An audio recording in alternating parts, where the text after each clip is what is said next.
ఈరోజు భారతదేశంలో communist party భారత గడ్డపైన ఉద్భవించి నేటికి 100 సంవత్సరాలు పూర్తవుతా ఉన్నాయి.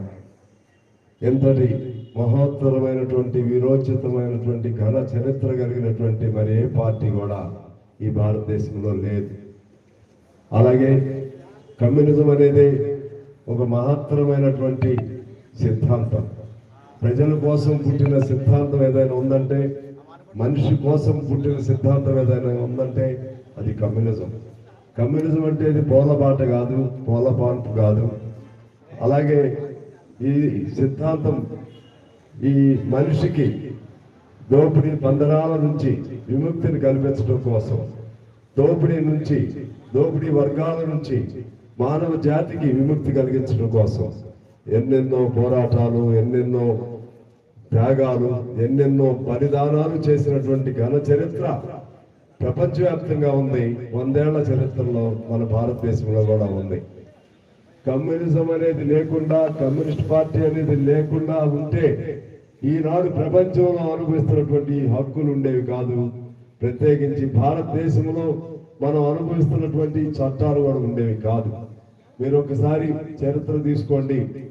100 సంవత్సరాలు మనగలిగినటువంటి పోరాటం చేయగలిగినటువంటి అధికారం ఉన్నా లేకపోయినా ప్రజలతో నిలబడేటువంటి గుండె ధైర్యం, మానసిక స్థైర్యం కలిగినటువంటి పార్టీ ఏదైనా ఉందంటే అది ఒక భారత కమ్యూనిస్ట్ పార్టీ.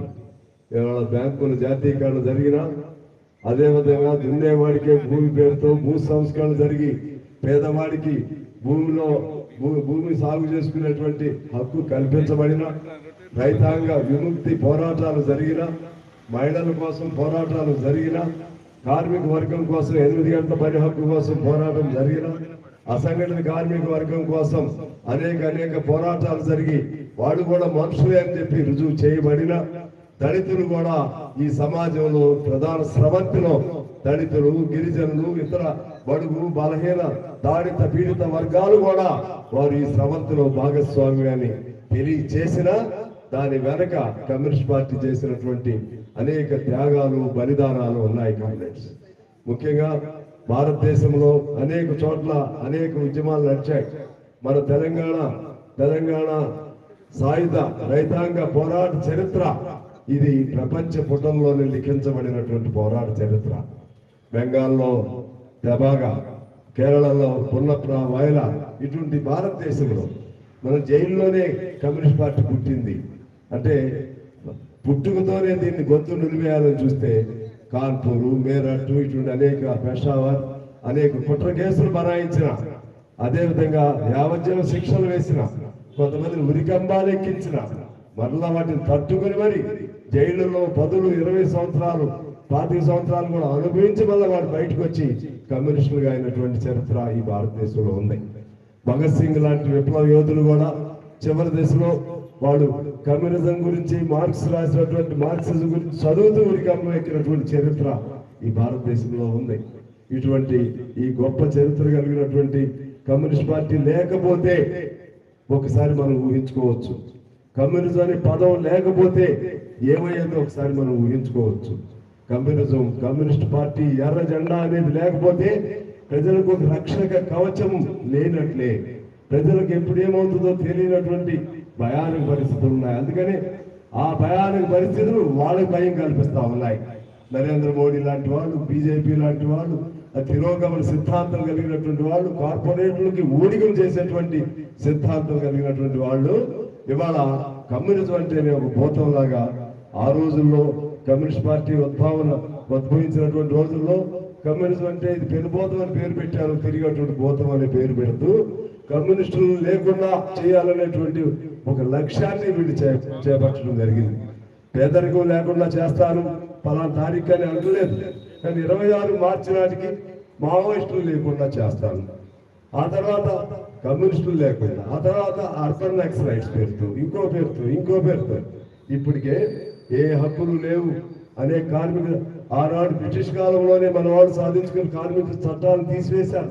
కార్మికులు సమ్మె చేసే హక్కు లేదు. ఆర్టీసీ లాంటి వాళ్ళకి ఇప్పుడు ఈ తెలంగాణ ఏర్పాటు అయిన తర్వాత కూడా వాళ్ళ గురించి వాళ్ళకి అడిగే హక్కు లేదు. అయ్యా జీతాలు లేవు, జీతాలు ఇచ్చే పరిస్థితి లేదు, ఉన్న జీతాలు తగ్గిస్తున్నారు. అసలు ఇవాళ ఆనాడు మనం ఏమేమి సాధించామో అన్ని కూడా మనం తిరోగమనం వైపు తీసుకెళ్తా ఉన్నారు. ఈ దశలో అందరూ కోరుకుంటున్నారు, కమ్యూనిస్టులారా మీరు మరలా రండి, కమ్యూనిస్టులారా మరలా రండి, ఎర్ర జెండా రెపరెపలు కనపడాలి, రండి మీరు మరలా రావాలంటే అందరూ ఒకటి అవ్వండి. ఇవాళ మావోయిస్టులను చంపుతుంటే ఆ గొంతు, ఆ లోపల ఉన్న ఆవేదన వాళ్ళ నినాద రూపంలో బయటకు వస్తూ ఉంది. వాళ్ళ గురించి మాట్లాడుతున్న వాళ్ళని కూడా జైల్లో పెడుతున్నారు. ఆ విధమైనటువంటి దశలో అందరూ కోరుకుంటున్నారు, మళ్ళా అందరూ ఒకటి కావాలి, అన్ని ఎర్ర జెండాలు ఒకటి కావాలి, ఎర్ర జెండాలన్నీ ఒకటై ఒకే జెండా అవ్వాలి. ఆనాడు ఆ జెండా ఢిల్లీలోని ఎర్రకోటపై ఎగరాలి, ఇది ప్రజలు కోరుకుంటున్నారు. ఇవాళ మన మగ్ధం భవన్ చూస్తే, ఎంతో మంది త్యాగధనులు నిర్మించిన ఈ మగ్ధం భవన్ చూస్తే ఇది కొత్త ఉత్సాహం, ఊపిరి, కొత్త మన దీక్ష, మన ధ్యేయాన్ని ఎప్పుడు గుర్తు చేస్తూ ఇక్కడ రెపరెపలాడుతూ పైన జెండా ఉంది, మన భవనం ఉంది.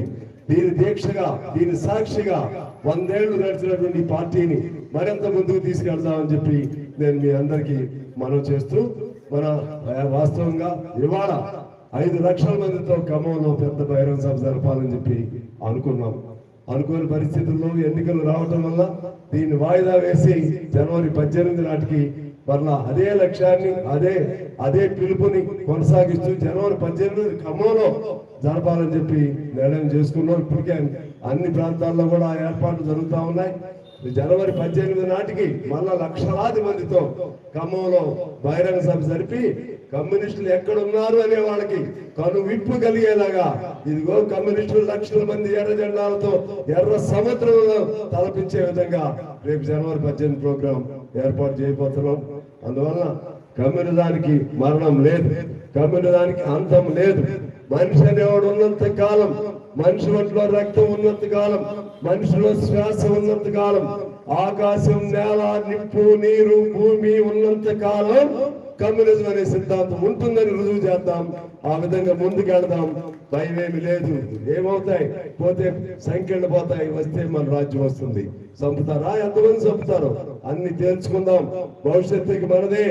ఆ లక్ష్యంతో, ఆ ధైర్యంతో ముందుకెళ్దాం. అదే మన పెద్దలు, మన వాళ్ళందరూ చేసిన త్యాగాలకు ఎక్కడో చుక్కల్లో మెరుస్తా ఉన్నారు, చూస్తా ఉన్నారు మా పిల్లలు ఏం చేస్తున్నారని.